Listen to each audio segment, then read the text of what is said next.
Voilà. Bonjour à tous.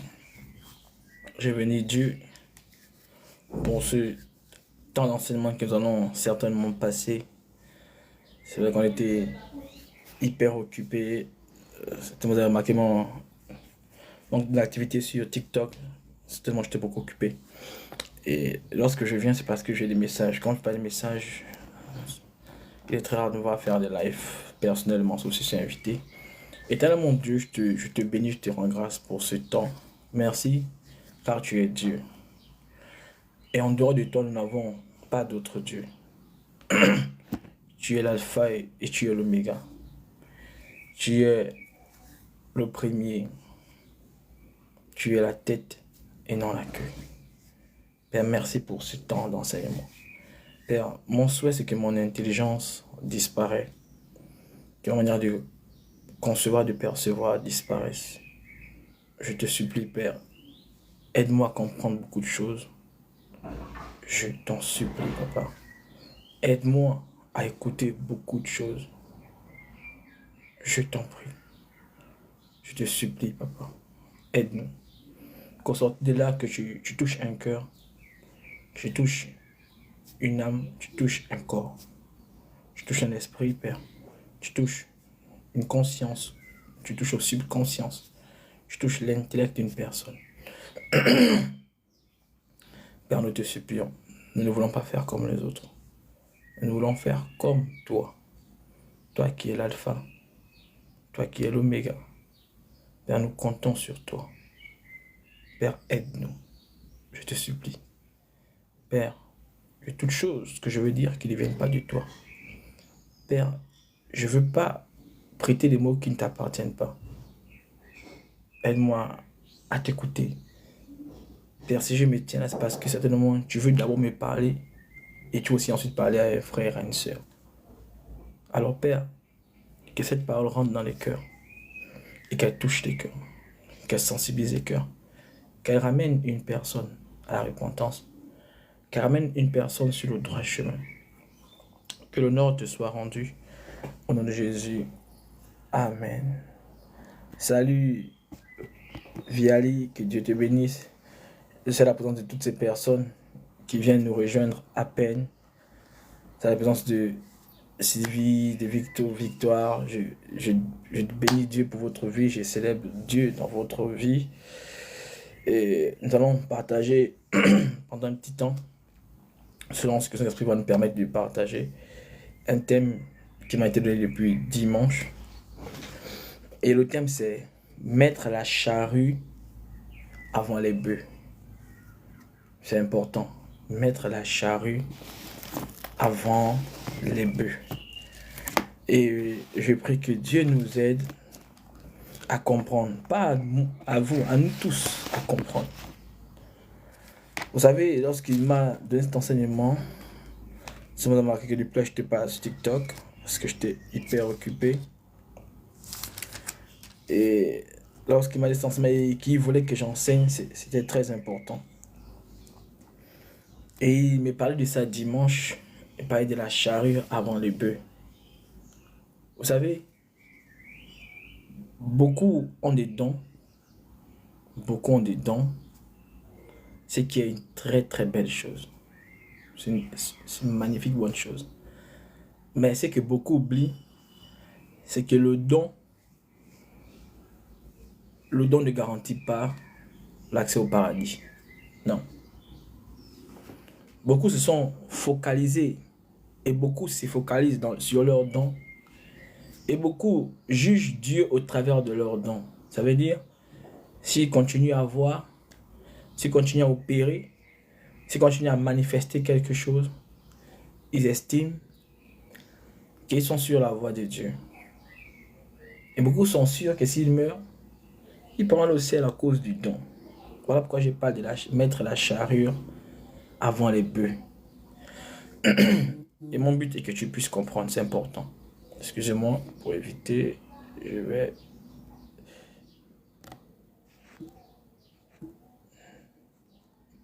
Excusez.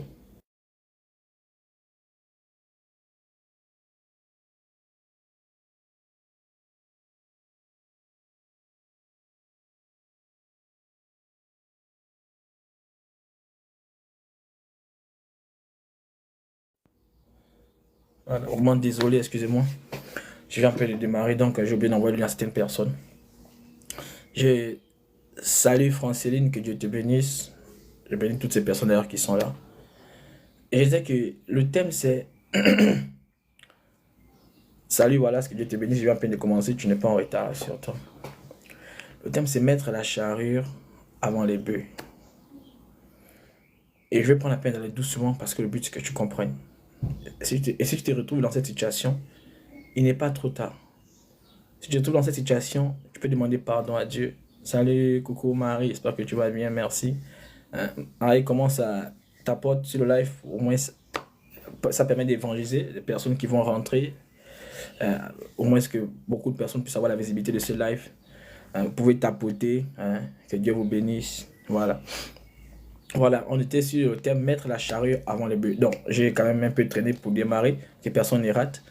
Et je disais que plusieurs personnes, plusieurs d'entre nous, avons des dons. D'ailleurs, même le don, Dieu le donne à qui il veut. C'est Dieu, il fait grâce à qui il veut. Ça, on ne peut pas aller ça à Dieu. Et on ne peut rien aller vers Dieu, rassure-toi. Mais il y a quelque chose d'important, c'est que tu dois retenir, c'est que le don ne garantit pas le paradis. Non. C'est là où beaucoup se trompent. C'est là où beaucoup sont dans l'erreur. Aucun don ne garantit l'accès au paradis. Et beaucoup se leurrent dans ça. Beaucoup continuent à faire ce qu'ils ont à faire, bien que le don se manifeste. Ce n'est pas un frein pour eux. Pourquoi? Parce que simplement, ils ont d'abord mis la charrue avant les bœufs. Vous savez, beaucoup ont mis le don en avant et ils s'en foutaient de donateurs. Ils s'en foutaient. Alors tout ce qui les intéressait, c'était de mettre leur don en avant. Beaucoup croient que le royaume des cieux fonctionne avec le don. Non. Ce que beaucoup oublient, c'est que la toute première personne qui a été chassée du ciel s'appelle Lucifer. Mais ce que nous oublions, c'est que malgré que Lucifer était hors du ciel, mais Lucifer continue à manifester le don. Ça veut dire que si Dieu a pu chasser Lucifer du ciel, et qu'il n'a pas levé Lucifer, le don, salut la sœur Keren, que Dieu te bénisse, et Dieu n'a pas pris la peine, n'a pas perdu du temps à lever Lucifer, le don que lui-même il a donné à Lucifer. Ça veut donc dire que on peut être en erreur et continuer à avoir le don.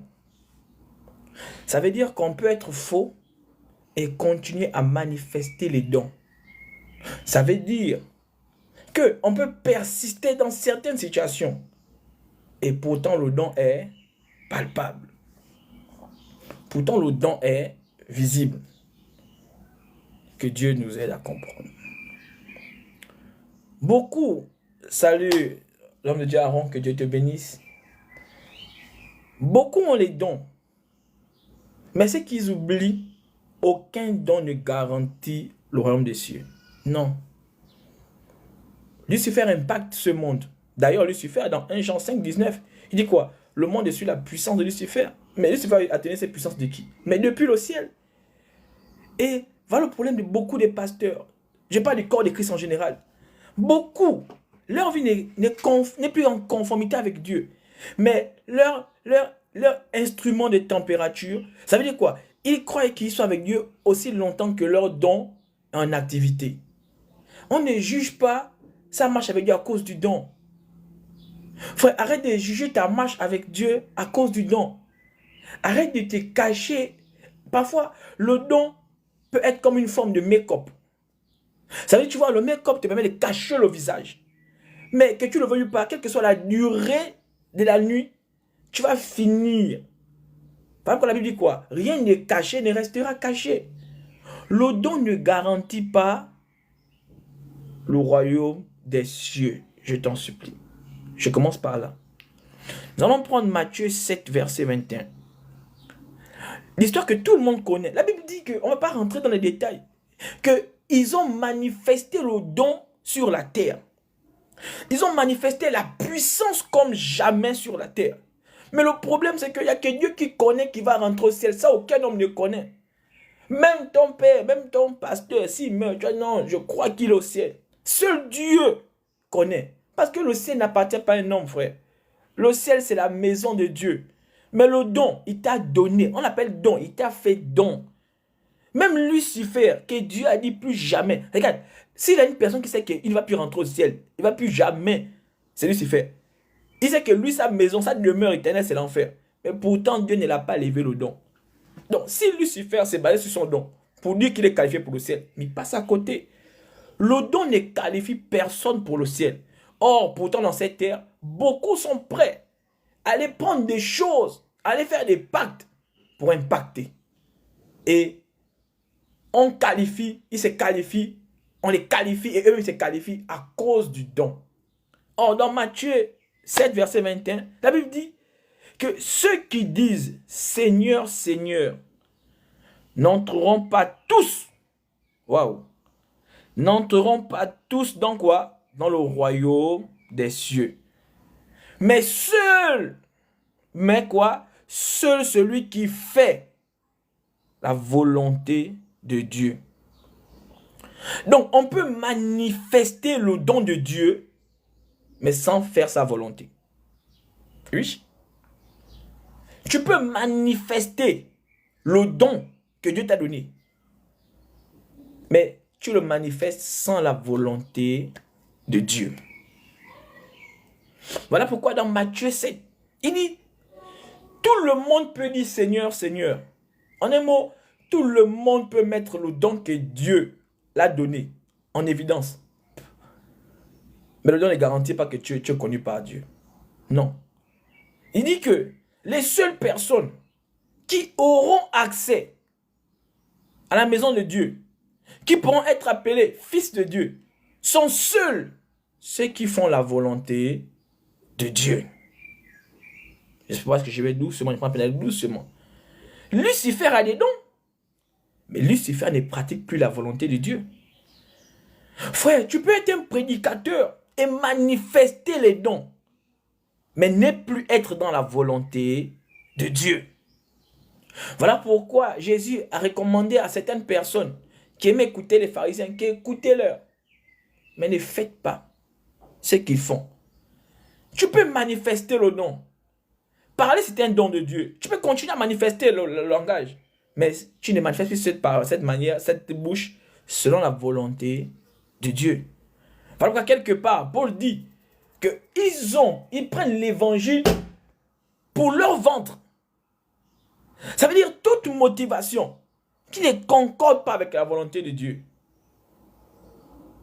ne t'amènerait pas au ciel. Ne t'amènera pas au ciel.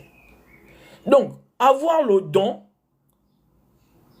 et être dans la volonté parfaite de Dieu, c'est deux choses différentes.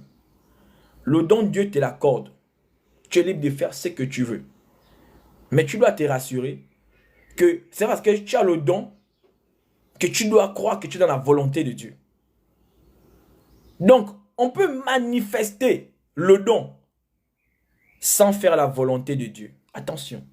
Tu peux être un bon prédicateur, un bon chanteur, un bon musicien, tout ce qu'on veut, un bon. Mais tu peux tout faire, ça ne cadre pas dans la volonté de Dieu. Attention, Saül a manifesté la royauté, mais Saül n'était plus dans la volonté de Dieu. Et pourtant, pendant 40 ans, il a manifesté, il a exercé son don. Il a exercé son rôle de roi.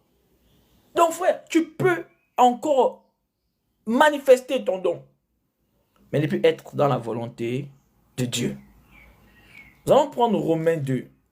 Bon, c'est là même, le message même, c'est dans Romains 2.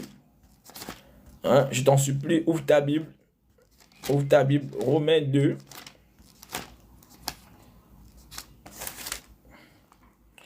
Je ne vais pas tout lire, je vais lire chaque verset pour juste expliquer. À partir du verset 1, on va commencer. Il dit, ô homme, qui que tu sois, toi qui juges, tu es donc quoi? Inexcusable. Car, pourquoi tu es inexcusable? Car en jugeant les autres, tu te condamnes toi-même. Puisque toi qui juges, tu fais quoi? Tu fais les mêmes choses.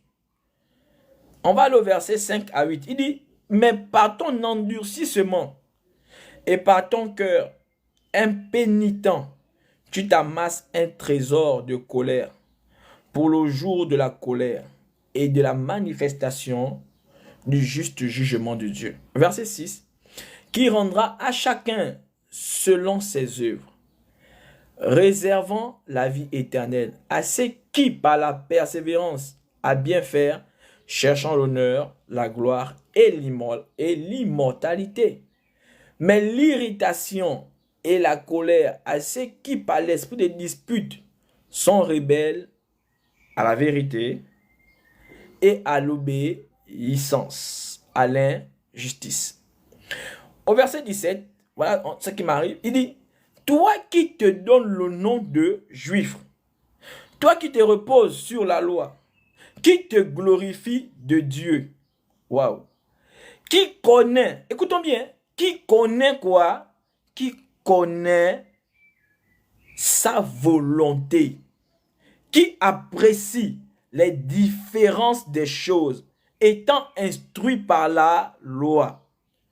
Toi qui te flattes d'être le conducteur des aveugles, la lumière de ceux qui sont dans les ténèbres, le docteur des insensés, le maître des ignorants, parce que tu as dans la loi les règles de la science et de la vérité. Toi donc qui enseignes les autres, tu ne t'enseignes pas comment? Toi-même. Toi qui prêches de ne pas dérober, tu dérobes. Toi qui te dis de ne pas commettre d'adultère, tu commets l'adultère.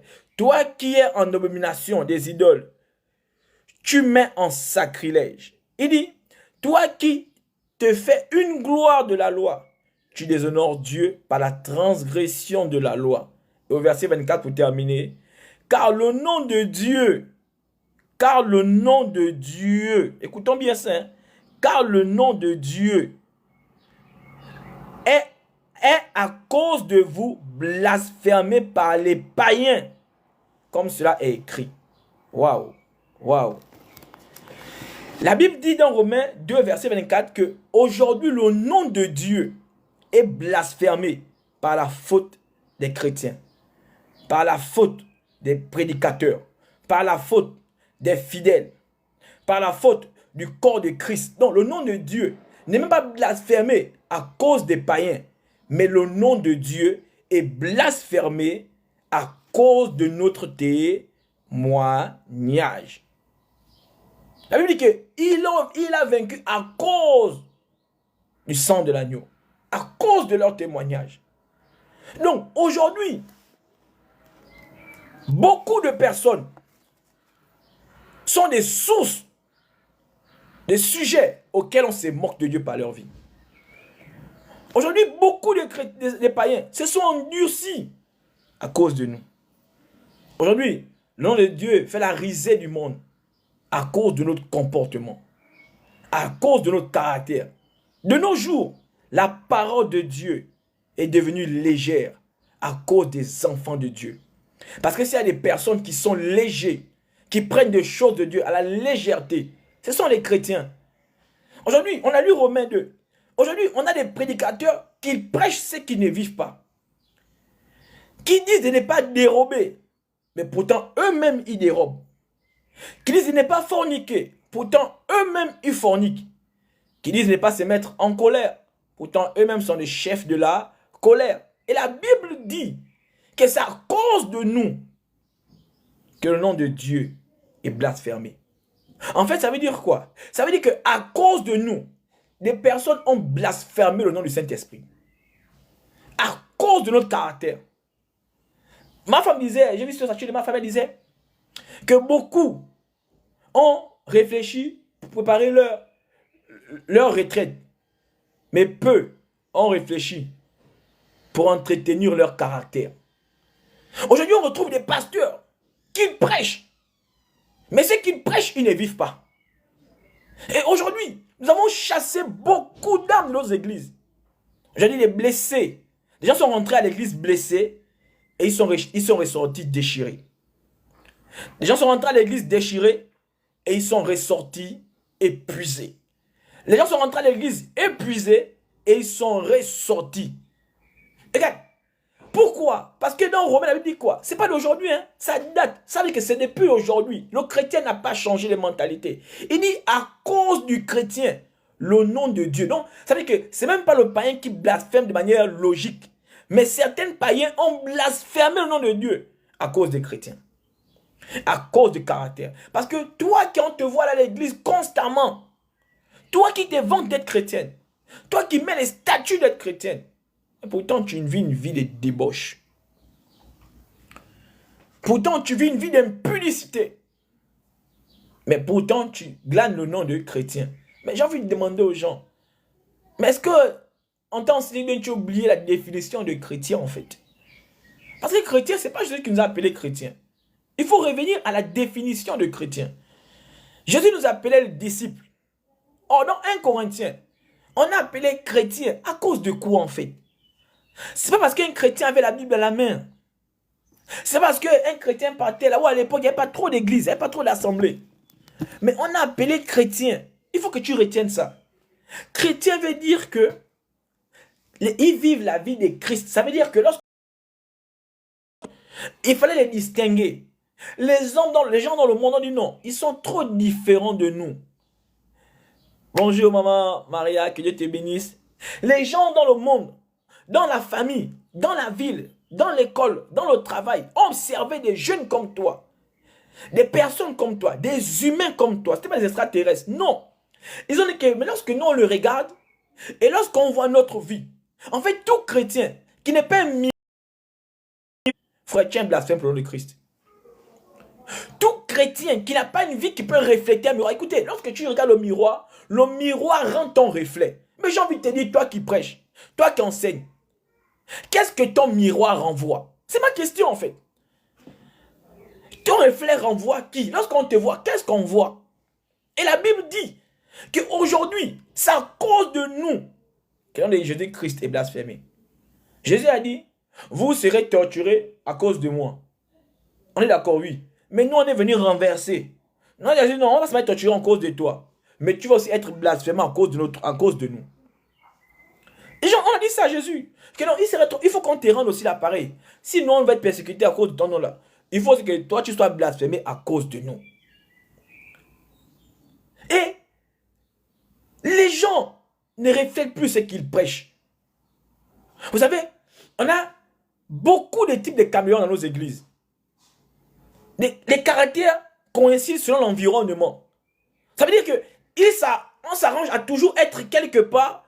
On donne une copie qu'il faut, pas pour plaire à Dieu, mais pour plaire à l'environnement. Et les personnes ont regardé des humains.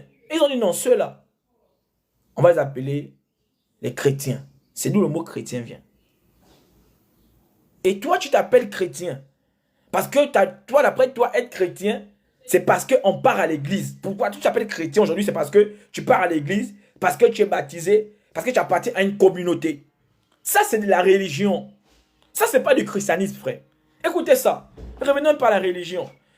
Quand Jésus était du temps de Jésus, il y avait une religion qu'on appelle les pharisiens. Il y avait une religion qu'on appelle le judaïsme. Il y avait une religion qu'on appelait, il y avait les pharisiens, il y avait beaucoup là, je sais qu'il y a des grands lecteurs là. J'avais beaucoup de grands lecteurs. Mais pourquoi Jésus n'a pas appartenu à une religion? Parce que le christianisme n'est pas une religion, frère. Jésus n'a pas marché avec les pharisiens. Il y avait les sadduciens. Les sadduciens. Il y avait plusieurs religions à l'époque de Jésus. Mais pourquoi Jésus n'est pas rentré dans une religion pour dire que voilà. Voilà pourquoi on les a persécutés. Parce qu'ils étaient différents. Jésus était différent des autres.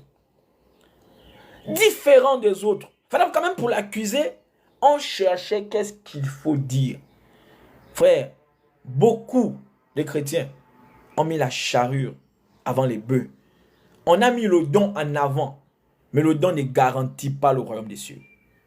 Frère, je suis venu te dire une vérité.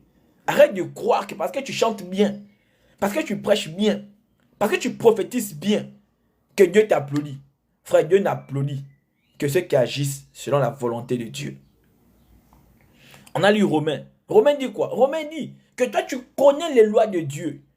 Tu connais ce qui est vrai pour Dieu. Tu connais même la différence entre le bien et le mal. Mais pourtant, ça ne t'empêche pas de demeurer dans le péché. Mais pourtant, tu enseignes les autres au quartier. Et pourquoi le nom de Dieu est blasphémé? C'est parce qu'il n'y a plus une différence entre un chrétien, bon, entre celui qui part à l'église et celle qui ne part pas à l'église. Il n'y a plus de différence, frère. Il n'y a plus de différence entre un prédicateur et un non-prédicateur. Parce que au niveau du caractère, écoutez, lorsque on accepte Jésus, la première chose que Jésus veut faire dans notre vie, c'est changer notre caractère. Parce que la Bible dit que Dieu nous reconnaît, pas à cause de ce qui sort de notre bouche, mais à cause de notre caractère. Parce que Dieu a un caractère qui ne colle pas avec la nature humaine. Non, le caractère de Dieu est divin. Le caractère de Dieu est céleste. Le caractère de Dieu est saint. Et ça n'a rien à voir avec l'homme. Mais le problème c'est quoi? Nous aimons le don. Nous aimons la visibilité auprès des hommes. Nous aimons être applaudis auprès des hommes. Nous aimons les éloges. Nous aimons la foule. Nous aimons tout ce qui frappe aux yeux. Et nous aimons impressionner. C'est ce qui nous intéresse. Le reste, nous nous en foutons. Tout ce qui nous intéresse, c'est prendre le don de Dieu. Comme le diable a le don de Dieu aujourd'hui. S'il y a quelqu'un qui profite du don de Dieu, mais c'est bien Lucifer. Ah, il a pris le don de Dieu. Il fait ça comme il veut. C'est pas son don. Frère, même Lucifer qui était chassé n'a plus le don. Lucifer qui était chassé, il continue à prendre le don de Dieu. Et toi, tu crois que c'est parce que tu chantes bien, c'est parce que tu prophétises bien, c'est parce que tu fais bien que Dieu t'approuve. Frère, je te répète, je te le dis, le don ne garantit pas le ciel. Ce qui garantit le ciel, c'est celui qui pratique la volonté de Dieu. Frère, pratiquer la volonté de Dieu, c'est faire ce qui est bien pour Dieu. Et non ce qui est bon pour toi. La Bible dit que toi qui dis de ne pas dérober, toi-même tu es le premier à dérober. Or Jésus a dit quoi? Avant de regarder la pourpre, avant de prêcher aux autres, frère, prêche-toi d'abord toi-même. Avant de dire ceci, et aujourd'hui dans les églises, les gens sont remplis de colère parce qu'ils n'aiment pas les remarques. Ils n'aiment pas les reproches. Ils veulent que ce qu'ils font, ce qu'ils disent, même si ça ne compte pas, on doit accepter. Frère, je vous dis un secret. Le problème, ce n'est pas les autres. Le problème, c'est nous-mêmes. Notre intérieur est sale. Notre intérieur n'est pas en règle avec Dieu. Nous avons choisi d'arranger l'extérieur et nous avons resté l'intérieur. Voilà pourquoi beaucoup ont pris la charrue et ils s'en foutaient du bœuf. Ils ont dit, tant qu'on a la charrue, on s'en fout. Maintenant, on va mettre le bœuf. Frère, le don, même sans Jésus, tu l'as le don. Parce que c'est Dieu qui te l'a donné. Mais si tu mets le don en avant et tu laisses Jésus. Voilà pourquoi dans nos églises, il y a beaucoup de papas, beaucoup de prédicateurs qui prêchent l'évangile, qui sont mariés, mais qui commettent des adultères derrière. Et maris qui commettent des adultères, ils reviennent prêcher l'évangile. Beaucoup escroquent les fidèles. Bien qu'ils escroquent les fidèles, ils continuent, n'ont pas peur, parce qu'ils comptent sur le don. Beaucoup marchent avec le mensonge. Ils n'ont pas peur de Dieu. Et ils se tiennent dans les pupitres et ils continuent à prêcher. Frère, à cause de nous, Le nom de Dieu est bafoué. À cause d'Adam, le jardin d'Éden a été souillé. À cause de toi, le diable continue à s'aimer la zizanie dans ta famille. À cause de toi. Frère, on a vu des jeunes, on les a appelés chrétiens. Pas parce qu'ils ont fait les éloges. Pas parce que comme moi, ils sont mis sur TikTok. Ils ont mis un statut. Je m'appelle le pasteur tel. Non, ils n'avaient pas de titre. Mais leur caractère avait un titre. Celui de Christ. J'ai envie de te poser une question. Est-ce que ton caractère, tu peux donner un titre à ton caractère? Frère, eux, à leur caractère, c'est pas eux, c'est les hommes qui ont donné un titre à leur caractère. Ils les ont appelés chrétiens. Mais est-ce que dans ta famille, on peut donner un titre à ton caractère? Est-ce qu'au travers de ta famille, est-ce que ton épouse, est-ce que ton époux, est-ce que ton enfant, est-ce que ta mère, est-ce que ton père, est-ce qu'aux alentours de toi, les gens, s'ils donnaient un titre à ton caractère, qu'est-ce qu'ils allaient dire de toi? Jésus dit que ce n'est pas vous qui devez rendre témoignage de vous. Car un témoignage n'est valable que s'il y a deux témoins. J'aime te poser une question. Tu dis que tu es chrétienne. Je ne suis pas contre. Mais quand tu rentres en toi, si on disait aux gens de nommer ton caractère, de donner un nom à ton caractère, est-ce que tu es sûr qu'on doit t'appeler chrétien? Est-ce que tu es sûr? Oui, j'ai une belle voix à l'église. Dieu soit loué. Puisque Dieu ne fait acception de personne. Et Dieu ne se répand pas de son don, frère. Dieu a donné à Samson la force. Mais Samson a pris le don de Dieu. Il a mis au service d'Alila. Tu mets le don de Dieu au service de qui, frère? Tu mets le nom de Dieu au service de qui? On se tient devant le pupitre, on prêche ce qu'on ne vit pas. Frère, c'est une forme de mensonge. Le problème, c'est qu'on ne ment pas aux hommes. On ment à Dieu, Dieu voit tout. Vous savez, lorsqu'on va en guerre et qu'on est blessé, il est très rare qu'un blessé retourne au champ de guerre. Il doit être d'abord soigné. Mais malheureusement, dans nos églises, on a beaucoup de blessés sur le champ de guerre. Voilà pourquoi le corps de Christ subit ce qu'il subit aujourd'hui. À cause de toi. En fait, tu es cette personne qui retarde. Tu retardes beaucoup de personnes. Tu es cette personne qui empêche à certaines personnes d'aspirer au Seigneur à cause de ton caractère. Beaucoup d'entre nous ont été des objets qui ont refroidi même des proches dans notre vie. Beaucoup d'entre nous ont recalé beaucoup de personnes. Dieu a dit qu'aux pharisiens, il a dit que vous êtes déjà disqualifiés pour le ciel. Mais vous laissez empêcher à certaines personnes d'entrer. Et beaucoup des gens dans le corps de Christ sont semblables à des pharisiens. Ils sont conscients qu'ils sont en train de rater le royaume des cieux. Mais ils s'en foutent. Ils disent, si je rate le royaume des cieux, j'amène tout le monde avec moi. Et beaucoup sont comme ça. Frère, beaucoup sont semblables à ces personnes. Beaucoup ont priorisé le don. Beaucoup ont privatisé le don. Beaucoup ont mis le don en avant. Beaucoup marchent pour dire non, moi quand je prêche de l'évangile, vous-même vous voyez. Moi quand je sers ceci, vous-même vous voyez. Mais Jésus a dit que ce n'est pas tout le monde. Ça veut dire qu'il y aurait plusieurs qui vont dire Seigneur. Il ne peut pas dire non. Celui qui a donné la voix. Mais ne pourront rentrer. Pas ceux qui ont manifesté le don. Parce que le don n'est pas un indice. Non. C'est le caractère de Dieu.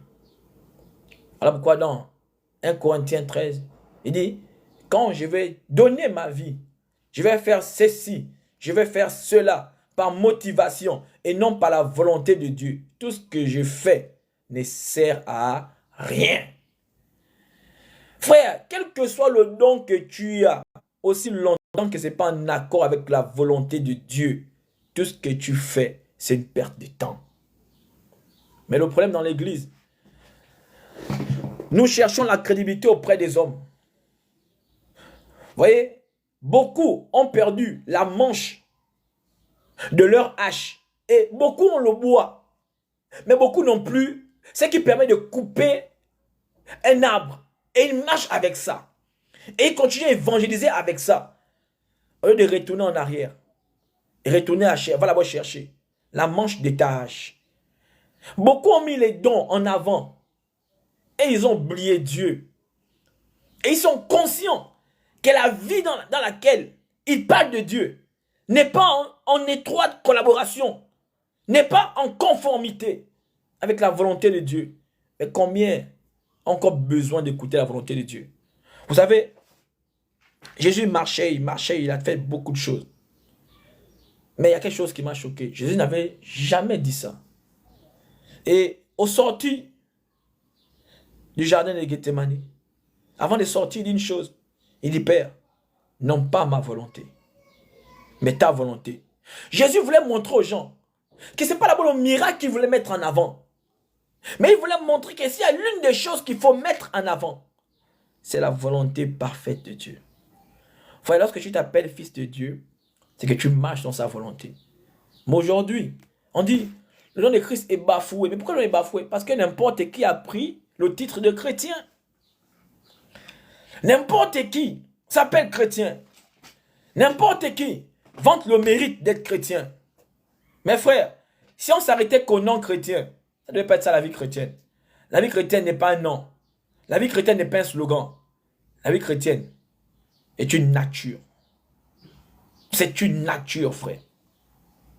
Vous voyez, pendant que Jésus grandissait à 12 ans, la Bible dit que Jésus n'a pas couru après l'onction. Lisez votre Bible dans Luc 1 et 2. On dit qu'il a beau grandi en sagesse, en stature et en grâce. Donc, Jésus cherchait d'abord la volonté de Dieu avant de chercher l'onction. Mais pourquoi aujourd'hui nous cherchons l'onction? Pas parce que nous cherchons Dieu, non. Parce que nous voulons impacter les hommes. Nous voulons attirer les regards. Nous voulons éblouir les yeux. Nous nous en foutons de Dieu. Nous nous en foutons de Dieu. Jésus grandissait. Non, il n'a pas couru après l'onction. Il savait une chose.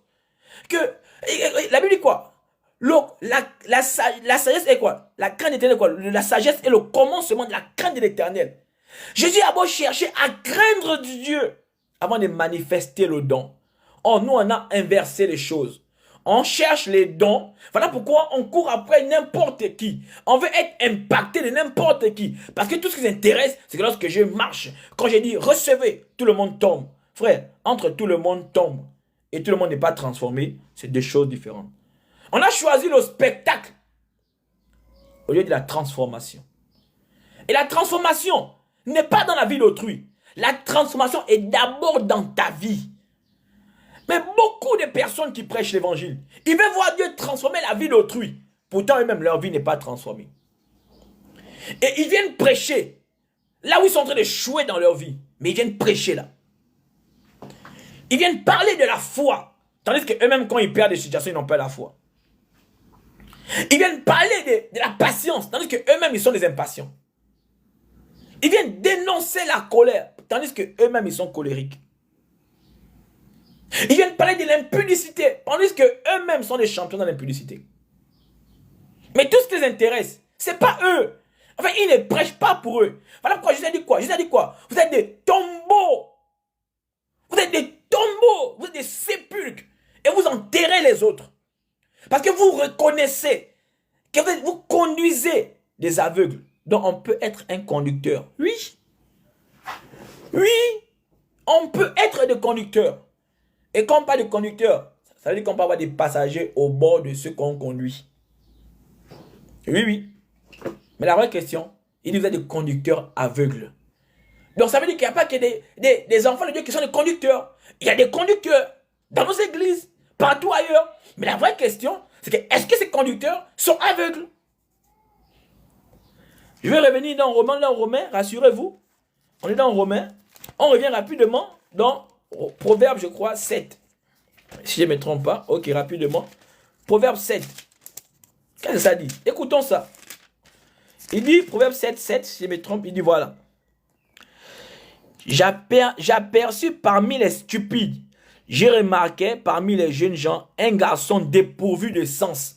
On n'a pas dit qu'il était aveugle. Non, on a 5 sens. On n'a pas dit qu'il était aveugle. On n'a pas dit qu'il ne respirait pas. On n'a pas dit qu'il n'écoutait pas. On n'a pas dit qu'il ne parlait pas. On n'a pas dit qu'il ne touchait pas. Mais on dit qu'il était dépourvu de sens. Jésus a dit que vous avez les yeux, mais vous ne voyez pas. Vous avez des oreilles, mais vous n'entendez pas. Vous avez de l'intelligence, mais vous ne comprenez pas. Donc, on peut croire qu'on a nos 5 sens qui fonctionnent, mais pour Dieu, tes 5 sens sont dépourvus. Parce que tu es stupide. Tu cours après l'argent. Ton don ne te sert plus à voir Dieu prospérer. Ton don ne te sert plus à voir Dieu être glorifié. Ton don te sert à manipuler les autres. Jésus appelle ça les conducteurs des aveugles. Parce que ceux qui vous écoutent, ceux que vous entretenez, sont des aveugles comme vous. Voilà pourquoi il y a des personnes qui aiment rester où il y a le péché. Où le prédicateur n'est pas un exemple. Et ils vont te dire, non, c'est là où Dieu m'a appelé. Frère, Dieu t'a appelé où le prédicateur n'était pas un exemple. Donc Dieu t'amène, donc Dieu t'appelle à aller où ce n'est pas des exemples à prêcher là-bas. Et tu es assis, tu dis c'est Dieu. Mais pourquoi? Parce qu'on n'a plus la crainte de Dieu, frère. Tout ce qui nous intéresse. Mais rappelez-vous, dans Matthieu 23, mais les pharisiens payaient la dîme, non? Jésus leur a dit quoi? Hypocrite que vous êtes. Hypocrite que nous sommes. Jésus a dit ça, non? Vous faites bien. Et vous ne faites pas ce qu'il fallait plus faire. Et beaucoup d'entre nous sont comme ça. Non, moi je n'aime pas rester dans la maison de Dieu sans rien faire. Mais c'est une bonne chose. Mais la vraie question que je vais te poser, c'est qu'avant de faire ce que Dieu t'a mis dans la bouche de faire, le don que tu as, est-ce que tu t'es d'abord arrangé? Est-ce que tu as rangé ta vie? Parce que Dieu dit quoi? Je cherche les vrais adorateurs. Dieu ne cherche pas les adorateurs. Dieu cherche des vrais. Et être vrai, c'est en esprit, en âme et en corps. Ton être entier doit refléter. Alors qu'il dit que je suis la vérité. Et quand on parle de vérité, on parle de vrai. Est-ce que tu es vrai avec Dieu? Parce que toute personne qui n'est pas vraie n'est pas un vrai adorateur. Dieu appelle vrai adorateur ceux qui l'adorent en esprit et en vérité. C'est-à-dire que ceux qui sont en harmonie et quand le don et la volonté de Dieu est en harmonie, ça crée vrai en esprit, en vérité. Si le don et la volonté de Dieu n'est pas en harmonie, tu n'es pas un vrai adorateur, tu es un adorateur. Dieu n'a pas dit qu'il n'y a pas d'adorateur. Non. Dieu a dit, je cherche des vrais adorateurs. Ça veut dire que les personnes qui joignent le don et la volonté de Dieu. C'est ça qui crée quelque chose. Mais aujourd'hui, dans nos églises, les pianistes qui couchent avec les chantres, mais ils sont dans le sacerdoce. Ils jouent aux instruments. La chantre regarde le pasteur le dimanche. Elle chante. Elle est consciente que hier, elle n'était pas là où il faut. Les prédicateurs escrocs. Mais la Bible dit quoi? C'est à cause de nous que Dieu est blasphémé. Ça veut dire quoi? Là même le diable n'a rien fait. Hein? Nous-mêmes, les enfants de Dieu, nous sommes les premiers à pousser aux gens à manquer de respect à nos pères. Et nous disons, nous aimons Dieu. Nous venons à l'église chaque matin, chaque dimanche, avec la Bible à la main. On t'a même surnommé un nom, le frère, la sœur en Christ. Tu prêches l'évangile. Certainement, tu ne bois pas le vin, oui. Est-ce que parce que je ne bois pas le vin? Vous savez, je ris quand j'entends des personnes, tu ne pratiques pas un péché, tu dis que tu es juste frère. Jésus n'a pas dit de ne pas pratiquer un péché, Jésus n'a dit de ne pas commettre des péchés. Et les gens ont du mal de venir à l'église. Les gens ont du mal à croire que tu es un pasteur, tu es un chantre, tu es un diacre. Pourquoi? Parce que ton caractère, à l'église, tu as un autre caractère. À la maison, tu as un autre caractère. C'est les chrétiens caméléons. Ceux qui présentent ailleurs, ils ne le présentent pas quelque part. Ils savent changer des mentalités. Ils savent changer la couleur qu'il faut. En fait, ils s'adaptent au lieu. Ils changent leur peau comme des serpents. À l'église, elle est sainte. Elle a mis une longue robe. Elle n'a pas de boucles. Non, elle est, on appelle ça des personnes pieuses. Vous savez que tu donnes la communion, hein, tu le baptises, communion, tout, avec la vue d'œil. Mais cette même personne, quand tu vas chez elle, le témoignage qu'on a d'elle, tu dis c'est faux, c'est pas elle. Et c'est à cause de vous. C'est à cause de nous. C'est à cause de notre mensonge. C'est à cause de notre je ne sais pas quel mot qualifier, mais que le nom de Dieu est blasphémé. On n'a pas dit là, c'est à cause des païens. Laissons les païens où ils sont. Laissons-les là où ils sont. Eux, ils souffrent déjà. Mais nous, qu'est-ce que nous faisons? Nous savons qu'elle est pointée du doigt. Nous attendons les scandales pour les pointer du doigt. Dieu a dit que le scandale va arriver. Mais il a dit quoi? Malheur. Il a dit malheur par qui? Tout scandale va rentrer. Et il dit que si même nous nous prétendons être chrétiens pour entrer au ciel, ça va être compliqué. Combien de fois eux? Mais pourquoi? Parce que tout ce qui l'intéresse à l'église, c'est le don. C'est être, comment on appelle ça chez nous, le match vu, le MTV. Tout ce qui l'intéresse, c'est de flatter les autres. C'est être toujours bien vu. Être la chante parfaite. Être le prédicateur idéal. Être le plus suivi. Être ceci, cela. Être ceci, cela. Le reste nous importe peu. Dieu a dit, je ne vous connais pas. Vous n'entrez pas. Vous commettez l'iniquité. Il y avait 10 vierges. Comme nous aujourd'hui là. Mais 5 ne sont pas rentrés au ciel. 5. Pourtant, ils étaient vierges. On prend le don. On met en avant. On s'en fout de la volonté de Dieu. Qu'on soit dans le péché ou pas. Tout ce qui nous intéresse, c'est de servir à l'église. Vous savez, beaucoup aiment la chose de Dieu. Mais beaucoup n'aiment pas Dieu. C'est comme une personne qui dit à un enfant, non, moi j'aime l'enfant, hein. Mais moi je n'aime pas son père. Son père est impoli. Frère, excuse-moi de te dire la vérité. Tu ne peux pas aimer l'enfant et haïr le père. Ça ne se passe pas comme ça. C'est faux. Et beaucoup sont comme ça. Ils disent à Dieu, non, nous on aime le don. Mais tout ce que tu me demandes là, c'est compliqué à faire. On ne peut pas marcher avec toi. Et vous tuez le nom de Christ. Nous tuons le nom de Christ. Parce que nous sommes les premiers à être des objets de scandale dans notre famille. Nous sommes des personnes, les premiers à amener les divisions dans nos familles.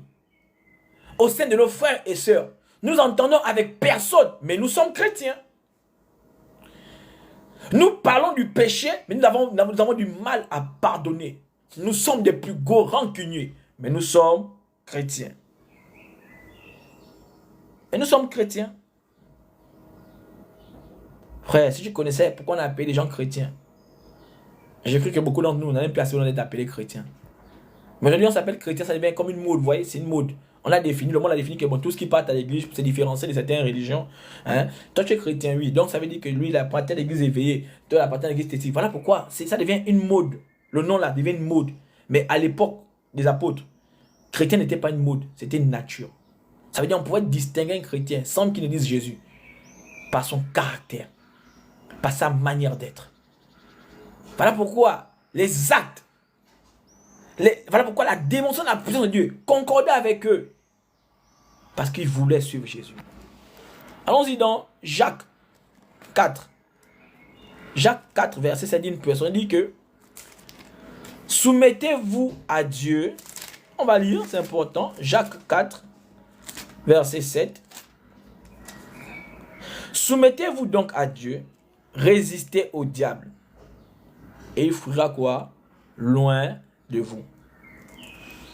La Bible dit que en mon nom, vous avez reçu tout pouvoir, comme vous connaissez là. En mon nom, vous chasserez quoi? Les démons. En mon nom. Vous avez reçu tout pouvoir de marcher sur les serpents, sur les scorpions, sur la sorcellerie, sur la rose-croix. C'est Dieu qui dit, hein, en mon nom, vous chasserez les démons. En mon nom, vous guérirez les malades. En mon nom. C'est Dieu qui dit. Mais après ça, il dit quoi? On revient maintenant dans Jacques 4. Il dit quoi? Soumettez-vous à Dieu. Or, la soumission est une marque d'obéissance. La soumission est pour des personnes qui sont humbles.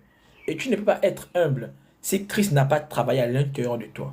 Voilà pourquoi il y a beaucoup d'enfants de Dieu qui prétendent aimer Dieu, mais qui ont du mal à être soumis envers Dieu.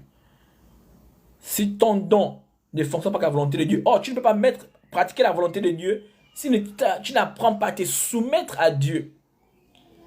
Or, beaucoup veulent voir le diable fuir, mais sans la soumission de Dieu. Frère, Jacques dit, soumettez-vous. Donc, la première condition pour que le diable, on ne dit pas, parce que tu es soumis au diable, à Dieu, que le diable va fuir. Non, lisons la Bible. Il dit, soumettez-vous à Dieu. On va le doucement. Il dit, soumettez-vous à Dieu.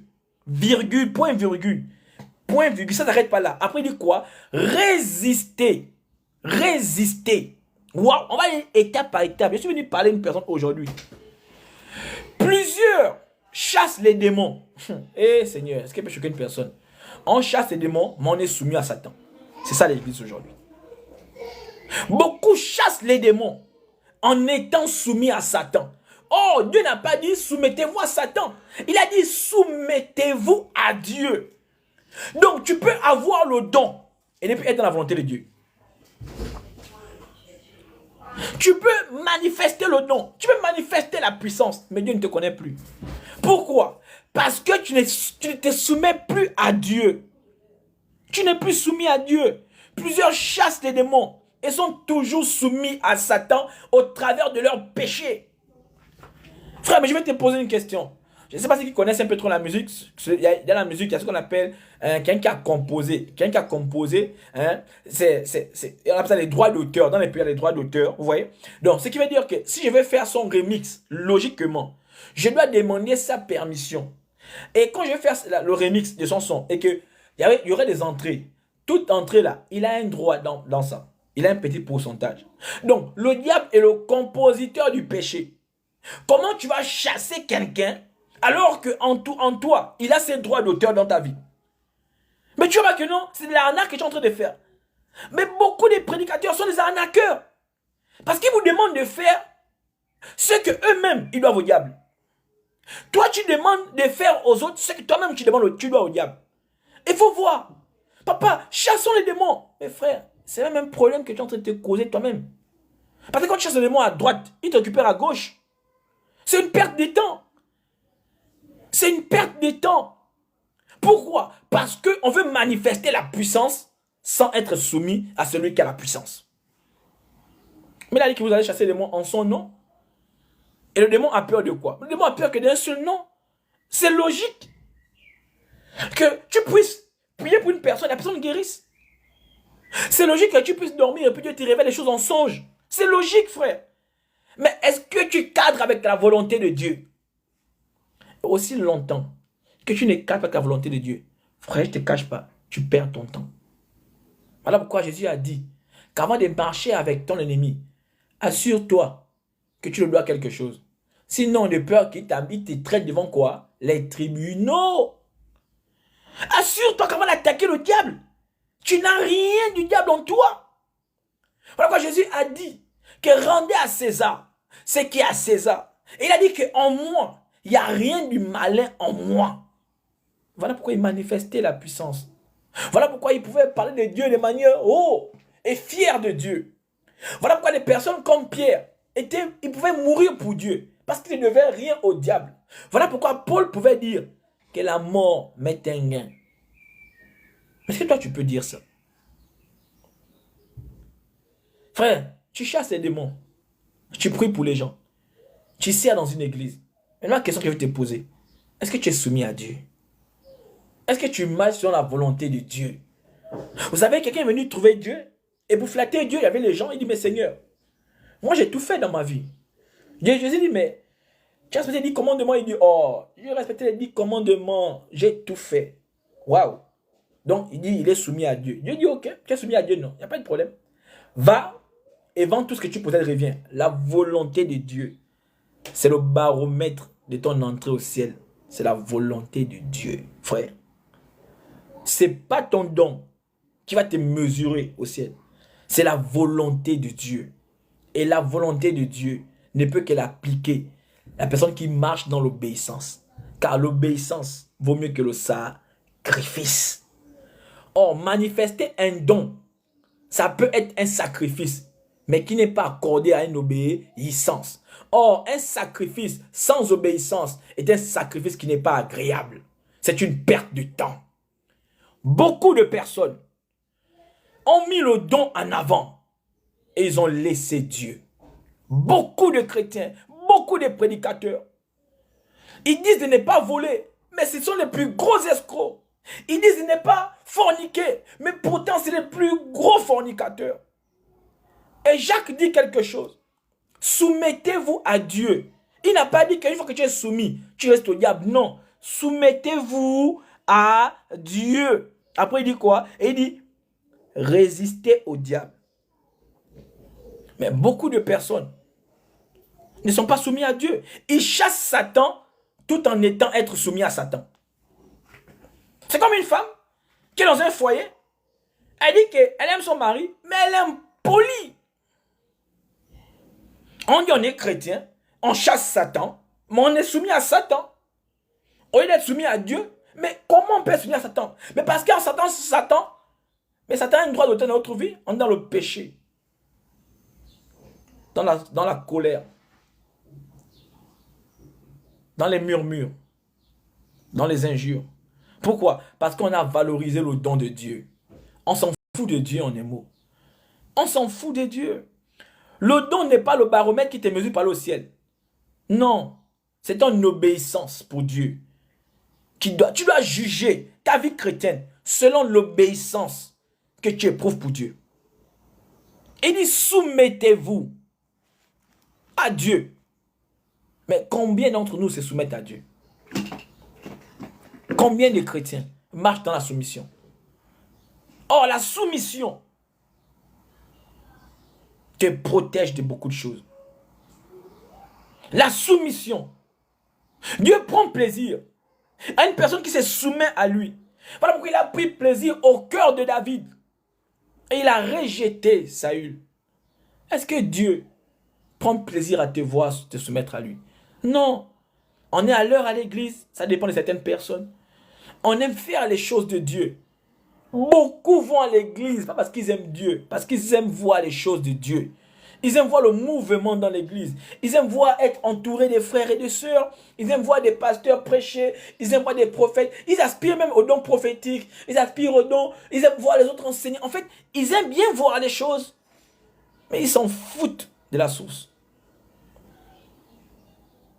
Donc, on se soumet d'abord à Dieu. Première mission qu'on a à faire.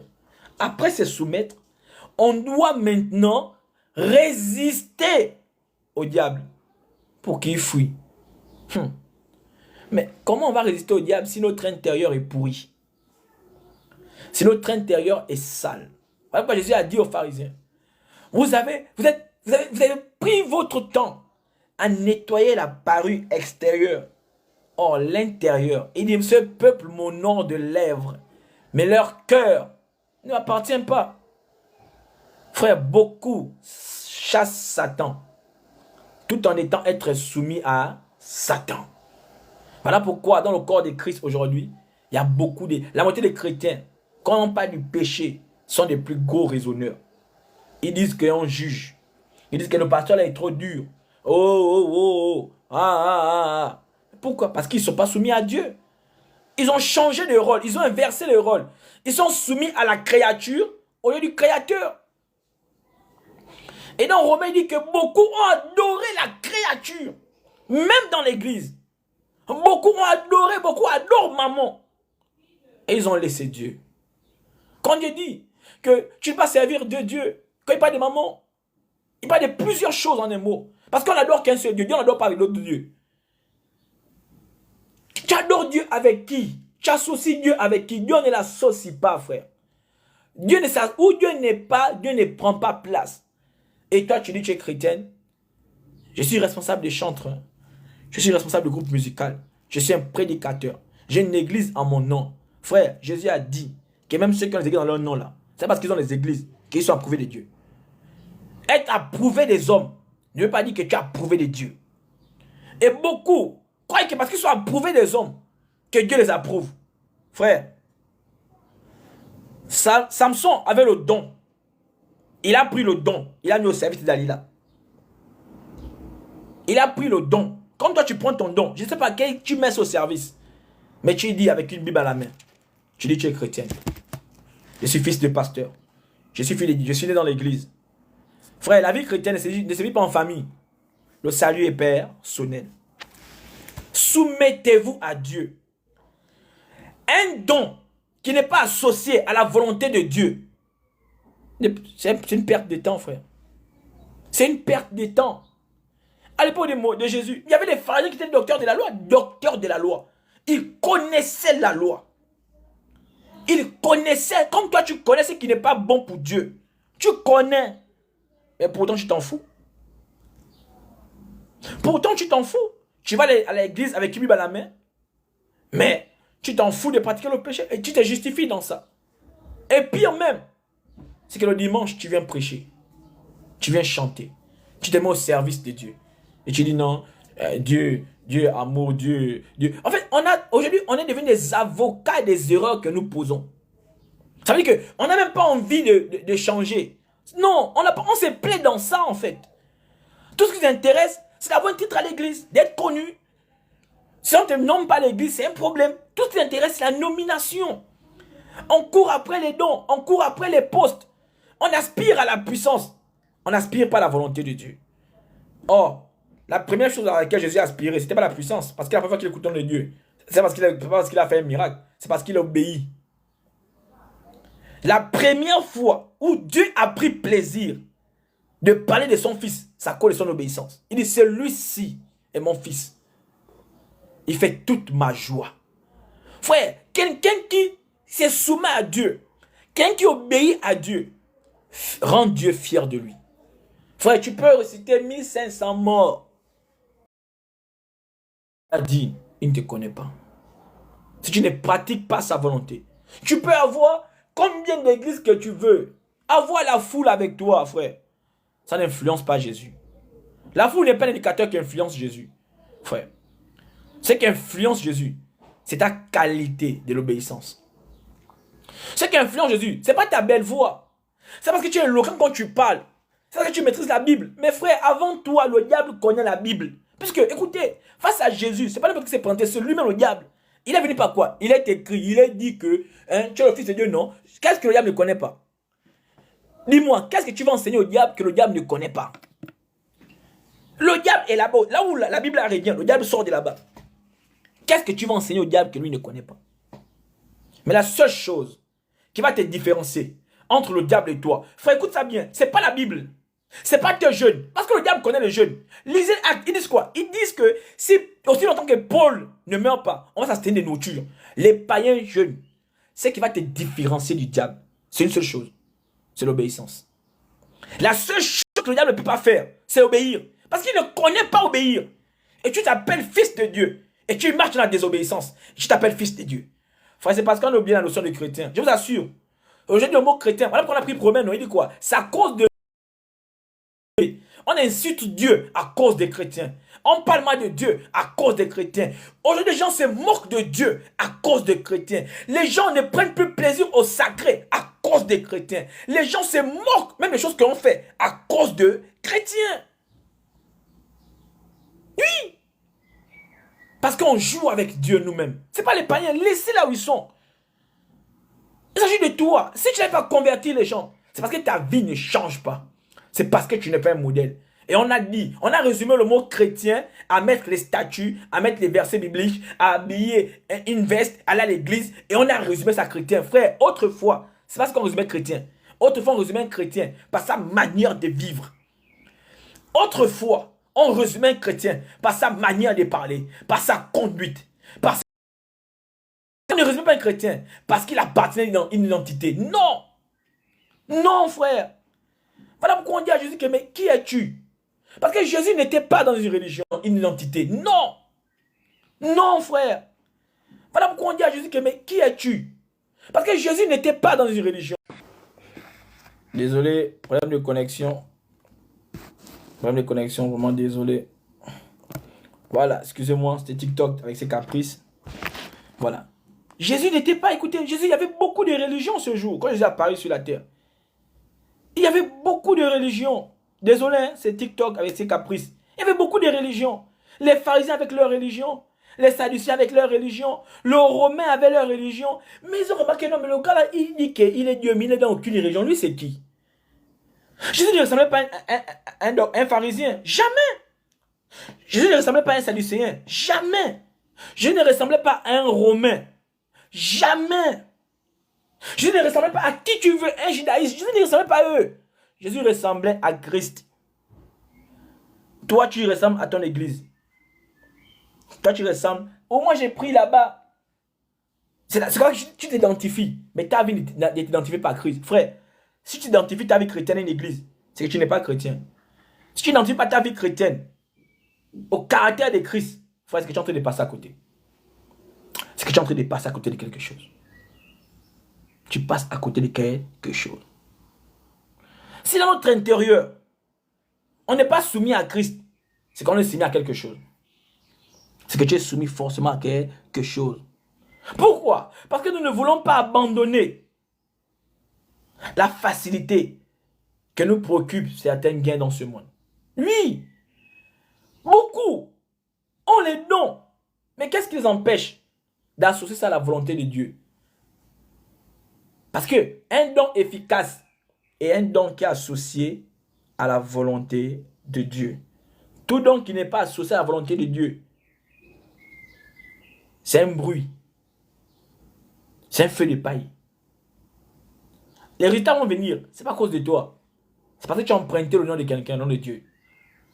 Mais les résultats là, ne définit pas que tu es un enfant de Dieu. Non. Le don ne définit pas que tu es un enfant de Dieu, frère. Tu crois prophétiser avec prison plus que Satan. Tu crois prêcher plus que Satan. Quelqu'un qui était même au centre de quelque chose. Écoutez, Satan était le chef de tout le monde. C'était le guerrier de tout le monde. C'était le guerrier au ciel. Quand on l'a levé, écoutez, quand on l'a levé, Dieu a remplacé Michael à la bagarre. Mais Dieu n'a remplacé aucun ange à l'adoration. C'est pour vous dire qu'il y a le rôle que Satan avait. Et toi, tu viens encore. Dans ce monde-là, tu acceptes Jésus. Mais tu prends les dons là. Tu manifestes les dons, mais tu es soumis à Satan. Frère, c'est moquer de toi. En fait, tu te moques pas, tu te moques de toi-même en fait. C'est quelqu'un qui est propriétaire, mais qui est soumis à un esclave. Frère, à quel point on s'y rabaisse.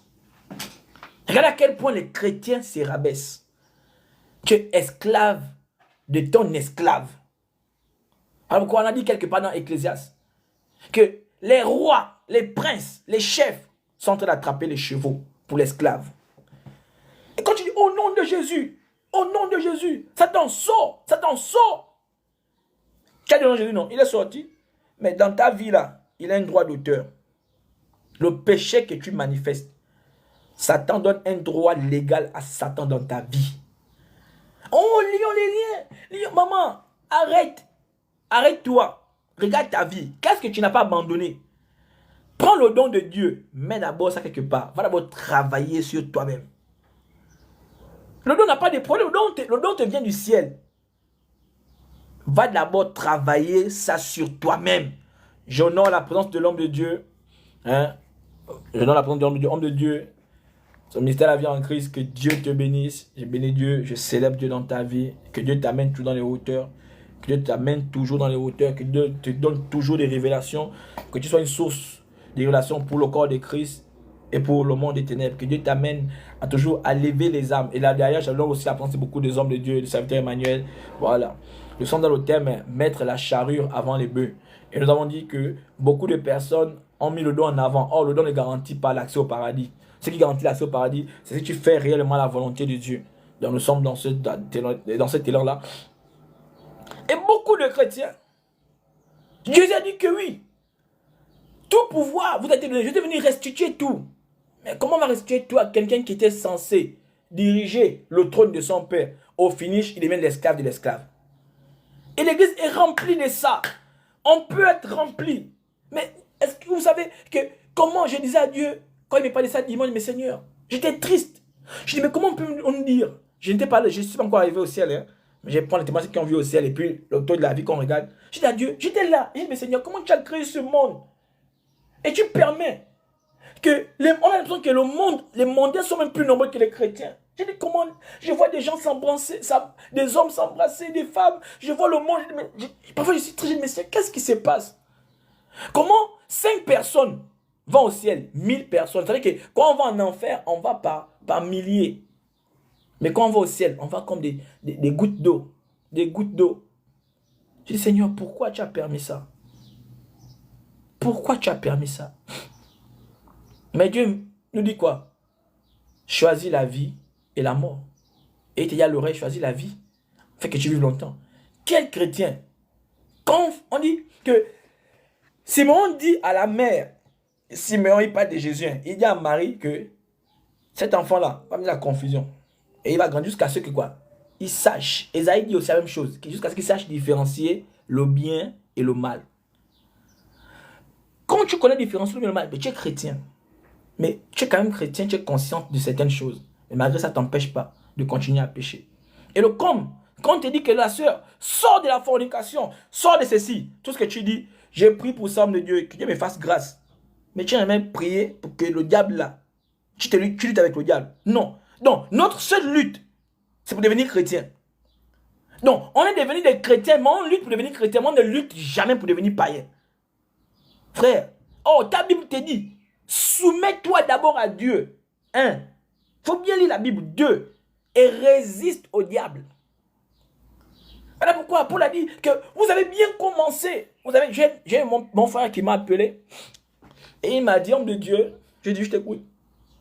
Ah, là, ma vie, ça ne va pas. Il dit, ça ne va pas. Je dis, mais frère, sors du péché. C'est Dieu, n'est-ce pas, en vérité? Mais non. Depuis que je suis devenu chrétien, là, ça ne va pas. Je lui ai dit, frère, ça fait pas encore 1 mois que tu es chrétien. C'est toi qui exige Dieu les choses. Il dit, mais vous êtes sérieux, hein? Tu as fait peut-être 15 ans dans le monde. Alors, il y a ta malmené.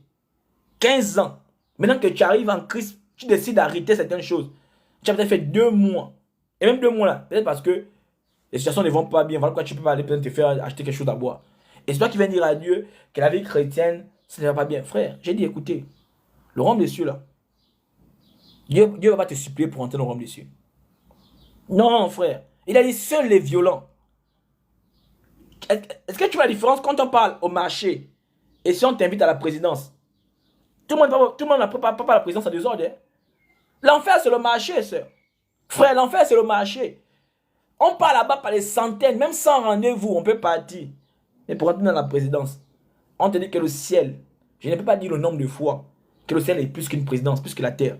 Parce que ça n'a pas de limites, ça n'a pas de chiffres. Et toi, tu crois que pour entrer là-bas, c'est Dieu qui va venir te supplier. Frère, il a dit tout est accompli. Il s'est sacrifié. Je ne sais pas si on prend la mort de Jésus-Christ comme un jeu vidéo. Ça veut dire que lui-même, il a accepté de souffrir. On a mis les clous là. Il a crié. Aïe! Parce que la Bible ne dit pas tout. Et si on peut imaginer cette mort, il a pleuré à cause de toi. Il n'avait jamais connu cette douleur. Jamais. Jamais. Au commencement, il n'en était pas ainsi. Il n'était pas écrit ça au commencement. Mais à cause de nos erreurs. Et on l'a mis là. 1, 2, là. On a mis l'épine. On a cloué les pieds. Il a souffert. On a percé le côté. Frère, on a vu Dieu presque nu, déshabillé. Certainement un petit calicif, un cache-sexe. Donc, on a vu le dos de Dieu. On a vu ses fesses. On a vu ses pieds. On a vu pleurer, frère. On a vu pleurer, frère. On a vu Jésus crier, aïe. Pendant qu'il couait. Imaginez-vous une pointe. On tape comme ça. Coup, coup, coup, coup. Ça rentre le pied là. Il pleure. Ah, vivant. Sans anesthésie. Frère, aujourd'hui même, la science a créé l'anesthésie pour nous permettre de ne pas avoir, de ne plus ressentir la douleur. De vivre des opérations sans douleur. Il a crié, aïe, aïe. Frère, ma femme, quand elle a accouché, un de mes enfants, elle a eu ce qu'on appelle la péridurale. Donc, elle n'a pas ressenti la douleur. Deuxième enfant, à cause de lui, il est sorti très vite. Et là, on n'a pas eu le temps de l'installer, la péridurale. Cette grossesse l'a traumatisée. Et là, moi, je ne connais pas ça. Mais elle a eu l'esquisse d'une douleur. Elle me disait, non, là, les enfants encore, là, je ne peux plus. Pour l'instant, ils vont attendre. Frère, elle, c'est seulement la douleur, elle a poussé. C'est que parfois, les femmes, ça a duré, oui. Mais quelqu'un qu'on prend le bras, regarde les pointes de combien de centimètres. En clouant, on s'assure que la pointe doit bien rentrer. Ça rentre dans le bois. Jésus pleurait. Frère, Dieu pleurait. Parce que nous, on a décidé de se soumettre au diable. Et il voulait restaurer ça. Il a dit certainement, si je ne montre pas l'exemple, ils vont continuer à se soumettre au diable. Alors je vais décider de descendre pour leur comprendre, pour leur faire comprendre que laissez d'abord le don. Soignez d'abord votre marche avec moi. Voilà pourquoi les disciples sont venus voir Jésus. Ils ont dit, Seigneur, les démons nous sommes soumis. Les démons, vraiment, on a vu le démon à la gauche. Dieu a dit, non, calmez-vous. Que le don ne vous trompe pas. Rassurez-vous que votre nom soit inscrit en haut. Frère, que le don ne te trompe pas. C'est pas le don qui inscrit ton nom en haut, frère. Non. Non. C'est la vie de Christ pleinement en toi qui fait de toi un enfant de Dieu. Qui fait de toi un nom inscrit en or là-bas. On a pris le bras gauche, c'est resté comme ça. Après, on prend le bras là. On met comme ça. On cloue. Pou, il pleure. Frère, c'est la première fois que les anges ont vu pleurer. Ils ont vu Dieu pleurer, les anges. Les anges ont vu Dieu pleurer. Ils disent que, oh, Dieu pleure. Les anges étaient choqués. La Bible dit que, quelque part dans la Bible, on dit quoi? La Bible dit que, les anges disent que, qui est l'homme? Pourquoi tu te soucies de l'homme? Les anges ont vu Dieu pleurer. On le cloue comme ça, le bras. Les anges étaient choqués. Que, oh Dieu, pourquoi il accepte ça? Mais il a créé l'homme. Imaginez-vous un peu les anges. Mais le diable a péché, il a chassé. Mais pourquoi Dieu peut chasser? Il refait notre monde. Il est Dieu. Mais Dieu a refusé de créer notre monde. Dieu a refusé de te détruire. Dieu a refusé de détruire ta famille. Parce que tu as du prix à ses yeux. Dieu a refusé. Dieu a dit certainement, il faut que moi-même, je montre l'exemple. Pour que certainement, ils comprennent que ma volonté doit surpasser toutes sortes de volontés. Dieu a dit, il est important. Quand je me suis, Dieu me donne la vie. On ne me l'arrache pas. Je la donne. Frère, Judas avait le don. Le don n'a pas garanti Judas le ciel. Frère, Agnès Saphiras avait le don. Ça n'a pas garanti Agnès Saphiras le ciel. Frère, Corée avait le don. Corée avait le don. Ça n'a pas garanti Corée le ciel. Frère, ton don ne te garantit pas le ciel. Arrête de te tromper. Arrête de te faire mal. Ce qui garantit le ciel, c'est la volonté parfaite de Dieu. Frère, si tu ne garantis pas le ciel, si tu n'assures pas ton salut, tu comptes sur ton don, frère, tu es en train de te leurrer. Tu es en train de te leurrer, frère. C'est de l'utopie. Ils ont fini par ses bras. Les gens se moquaient de Jésus à la croix. Jésus, on a se moquer parce que lui, il a fait la volonté de Dieu. Mais aujourd'hui, toi, on se moque de ton Dieu parce que tu n'es pas un témoignage. Tu as changé le rôle. Jésus n'a pas dit ça. Toi, aujourd'hui, on se moque de ton Dieu parce que tu prêches le Dieu là, mais tu es un voleur. Tu prêches le Dieu, mais tu es un menteur. Tu prêches Dieu, mais tu es un fornicateur. Tu prêches Dieu, mais tu es un champion de querelle. Tu prêches Dieu, mais tu amènes la division. Les gens, à cause de toi, ton nom, le nom de ton Dieu, est en train d'être un sujet de moquerie. Pendant que Jésus rendait Dieu fier, toi, comment on dit, que malheur à l'enfant qui fait honte à sa famille.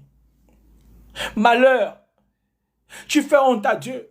Vous voyez, lorsqu'un père et un enfant qui amène des problèmes, beaucoup sont comme ça à l'église. Ils amènent toujours Dieu que les problèmes. Ils escroquent là-bas, ils mentent là-bas. Leur vie est remplie de fausseté. Dieu dit, oh Seigneur, oh Seigneur. On a cloué ses bras. Ils sont moqués de lui. On dit, bon maintenant, allons-y à sa tête. Ils ont pris une épine, frère. L'épine. Au niveau de la tête, là, c'est le cerveau. C'est sensible, là. C'est sensible. Ils ont pris, ils ont appuyé. Aïe, aïe, aïe. Le sang coulait. Ah, les anges étaient là. Écoutez, Dieu a dit à Hérode que ça ne dépendait que de moi. Je pouvais faire comme ça, là. Hein? Des légions et des légions. Les anges étaient prêts à descendre pour dire Dieu, non, nous on refuse. Les anges étaient prêts au combat, les gars. Dieu savait. Il a dit laissez. Imaginez-vous les anges. C'est comme vous voyez un travailleur qui voit comment on humilie son patron alors qu'il sait que son patron n'est pas n'importe qui. Le travailleur va se mettre en colère. Patron, laisse-moi agir. Je t'en prie. Jésus dit, calmez-vous. Jésus est arrivé quelque part. Il a demandé un service. Les gens ont dit non. Les apôtres ont dit que Seigneur, on commande le feu. Hein? Vous voyez que le travailleur a toujours là. Il n'aime pas qu'on parle mal de son patron. C'est comme un enfant. Tu parles mal de son père, il peut te mettre le coup de poing. Même si, non, laisse, papa, non, papa, je ne peux pas accepter ça. Les anges ont dit, Seigneur, on était serviteurs. Non, nous, on refuse. Laisse-nous agir. Dieu était là. Regardez, le ciel est resté comme ça là. Le ciel est resté comme ça. Oh, c'est Dieu à cause de toi. À cause de toi, frère. Après, mais ils ont mis les pieds. Ils ont pris ses pieds. Oh, frère, le niveau des pieds là, les os. Donc, il faut qu'on assure qu'avec une telle force, pour que la pointe rentre, ils ont cloué. Cloué. Rappelez-vous, qu'est-ce qu'amène Jésus là? C'est la volonté de Dieu. Il dit, ça ne dépendait que de moi. C'est pas facile. Mais à cause du nom que j'ai choisi, j'assume. Ils ont cloué ses pieds. Pour finir, ils ont percé son côté, frère. Percé son côté. Et toi, tu continues à aller à l'église. Et tu refuses de soumettre à lui. Frère, c'est quel degré d'ingratitude? C'est quel degré d'ingratitude? Tu as du mal à pardonner ton frère. Tu as du mal à pardonner ta soeur. Tu dis que tu es serviteur de Dieu. Frère, si ta vie ne reflète pas celle de Christ, tu n'es pas un serviteur de Dieu. Il dit on va les reconnaître au travers de leurs fruits.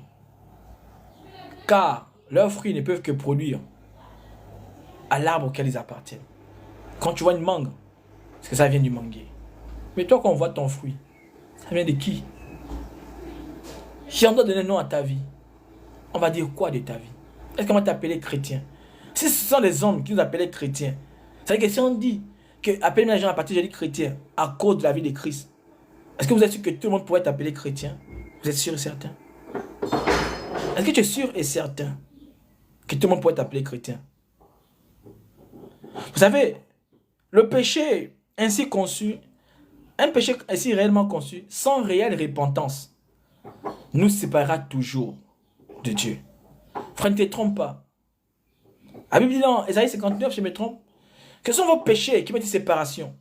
Aussi longtemps que tu vis dans une vie de péché et que tu prends plaisir au péché, frère, quand on ne te mente pas, tu crains une séparation entre toi et Dieu. Frère, on n'est pas chrétien parce qu'on manifeste le don, parce qu'on maîtrise la langue des Molières, parce qu'on maîtrise les versets bibliques. Non! C'est pas ça qu'on nous appelle chrétiens. On nous appelle chrétiens parce qu'on voit en nous la vie de Christ.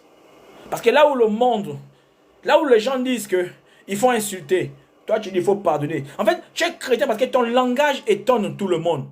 Ton langage choque tout le monde. Ton langage, là où les gens ne supportent pas, toi tu supportes. Là où les gens murmurent, toi tu t'étais. Écoutez ça. La première fois qu'on a vu le doigt de Dieu, la toute première fois qu'on a vu le doigt de Dieu, c'est lorsqu'on a les 10 commandements. La Bible dit qu'il est écrit sur les pierres, Jésus, il écrit. On voit 1, 2. Écoutons bien. Il dit quoi? On a des cœurs de quoi? Tu connais la suite. Maintenant, quand il revient sur la terre, écoute ce que l'on t'a dire maintenant. La seule fois qu'on a vu Jésus écrire, c'est quand il fallait sauver une personne du péché. La première fois qu'il écrit, à cause de la dureté de notre cœur, c'est sur les pierres. Ils ont vu le... Moïse n'est pas monté avec un stylo. Ils ont vu Jésus écrit. Waouh! Oh! On a le Nouveau Testament. On dit Seigneur! Seigneur, oui! Voilà une femme qui a commis l'adultère. Tuons-la. Le même Jésus s'assoit. Qu'est-ce qu'il fait? Il écrit. Il écrit sur quoi? Sur la terre. Il écrit quelque chose. Parce qu'il est en train de changer la situation de la vie. Et quand il se lève, il dit que celui qui n'a jamais péché, jette ta première pierre. Il y a deux personnes, 2 ou 3 personnes dans le Nouveau Testament. Jésus a dit à cette femme, elle fait partie des premières personnes. Il a dit va, mais ne pêche plus. Va, mais ne pêche plus. Va, mais ne pêche plus. Jésus s'assit, il écrit. Jésus continue à écrire parce qu'il cherche une solution pour toi. Il continue à écrire. On va terminer dans Apocalypse. Apocalypse 21. Quelque chose de profond dans ça. Il dit une chose. Il dit, celui qui vaincra, verset 7 à 8, héritera ces choses. Celui qui vaincra. Un enfant de Dieu est un vainqueur. Ce n'est pas un perdant. Non. La marche chrétienne est une marche des dominants et non des dominés. La marche chrétienne est une marche des personnes qui s'affirment et non ceux qui subissent. Il dit, qui vaincra ces choses? Je serai son Dieu et il sera mon fils. Mais pour les lâches, pour qui? Les lâches. Vous voyez, un lâche, c'est quelqu'un qui est prêt à encourager une bagarre. Et quand ça commence, il est le premier à fuir. Les lâches. Il dit les lâches, les menteurs. Frère, avant de prêcher aux autres, assure-toi que je te prêche toi-même. Tu n'es pas venu pour dire aux autres ce que toi-même tu ne fais pas. Non. Le don ne garantit pas le paradis. Non, frère. Tu t'es trompé. Si tu te bases sur ton don, je continue à voir. Frère, Lucifer continue aussi à voir. Ça ne garantit pas le péché, le ciel. La seule chose que Lucifer ne sait pas faire, c'est l'obéissance. Alors, si tu n'obéis pas, en quoi tu es différent? Tu ne peux pas avoir pour père Dieu. Parce que Dieu n'est pas le père des désobéissants. Ils ont dit à Dieu que toi, tu es qui? Il a dit quoi? Vous êtes les enfants du diable, race de vipère. Parce qu'il a dit, mon père et ma mère sont ceux qui font quoi? Qui font la volonté de Dieu. Qui sont un avec la parole de Dieu. Ce qu'ils disent, c'est ce qu'ils vivent. Ce qu'ils prêchent, c'est ce qu'ils vivent. Frère, si tu n'es pas arrivé à cette dimension, ne cours pas après le don. Assieds-toi. Fais d'abord un travail en toi. Assieds-toi, frère. Ce ne serait pas la fin du monde. Assieds-toi. Ne cours pas après le don. Non, le don c'est inné. Le don c'est en toi. Jésus avait le don en lui. Mais Jésus a commencé à travailler la maturité. A commencé à travailler il a commencé à travailler en lui-même. Frère, ne soyons pas pressés de prêcher. On est en concurrence avec personne. Je suis en concurrence avec personne, frère. La première fois que vous me voyez ici, je ne viens pas tous les jours. Quand il me donne un verset, je viens. Si je n'ai pas de versets, si je n'ai pas de thèmes, je ne viens pas. Ça peut me prendre une semaine. Ça peut me prendre 2 semaines. Je suis là. S'il me dit, va, il y a le thème. Je m'assure que ce que je prêche, il faut d'abord que moi aussi je vive ça. Frère, le don vient de Dieu. Mais le don ne garantit pas que tu vas rentrer au ciel. Ce qui garantit que tu vas rentrer au ciel, c'est quand tu pratiques la volonté parfaite de Dieu. Je te supplie, arrête de mettre les charrures avant le bœuf. Frère, je te supplie. Réconcilie-toi avec ton Dieu. Reviens avec ton Dieu. Je te supplie. Le don n'a pas empêché Dieu de chasser Adam et Ève du jardin. Le don n'empêchera pas Dieu de te chasser, frère. Ce ne serait pas la faute de Dieu. Ce ne serait pas Dieu, frère. C'est que tu n'es pas en accord avec la parole de Dieu. Et ce ne serait pas Dieu. Frère, avoir le don, c'est une bonne chose. Mais Dieu donne ce don à tout le monde. Avoir le don, c'est une bonne chose. Mais si ton don ne concorde pas avec la parole de Dieu, frère, c'est une perte de temps. Arrête-toi. Alors qu'on dit quoi? Reviens à ton premier amour. Reviens à l'intérieur de toi. Regarde ce qui ne concorde pas avec Dieu. Laisse ce péché-là. C'est vrai, j'aime chanter. J'ai le don. Je suis content. Mais si ces dons-là, il n'y a pas l'esprit. C'est un don, ça devient quoi? Ça devient une animation, frère. Ça devient un feu de paille. Je suis un prophète, je vois. Mais si il y a encore des choses que tu n'as pas améliorées, frère, reviens d'abord. Et Dieu, la Bible dit quoi? Il a dit à Simon que tu ne mourras pas sans voir l'Esprit Saint. La mission que Dieu a, pourquoi t'es précipité? Traite d'abord les choses avec le temps. Prends d'abord le temps de t'arranger toi-même. Avant d'aller prêcher. Sois d'abord ton propre témoignage. Parce que ta prédication, ce n'est pas Jean, ce n'est pas Romain, ce n'est pas Jacques. Ta prédication, c'est d'abord ton témoignage, frère.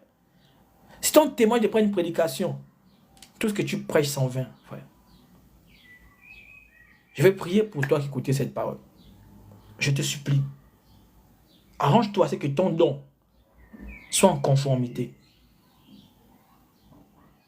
avec la volonté de Dieu. Je t'en supplie. Père, je te bénis pour cette parole que tu m'as donnée depuis dimanche. Et tu m'as fait grâce d'avoir le temps pour partager à un frère et une soeur. C'est vrai que parfois, je ne suis pas trop constant. Mais je te supplie, donne-moi toujours cette grâce de faire toujours ta volonté. Que ta volonté prime sur toute autre chose dans ma vie. Que ta volonté prime, Père. Aide-moi à être obéissant. Aide-nous à être obéissant. Aide-nous à ne pas faire partie des personnes pour qui on diffame ton nom. Pour qui les gens blasphèment ton nom à cause de notre témoignage. À cause de nos caractères qui n'est pas en unité avec toi. Qui n'est pas en conformité avec toi. Père, aide-nous à refléter Christ. Nous ne voulons pas refléter nous-mêmes, mais nous voulons refléter Christ. Père, merci maintenant. Que l'honneur et la gloire te soient rendus. Au nom de Jésus. Amen. Que Dieu vous bénisse.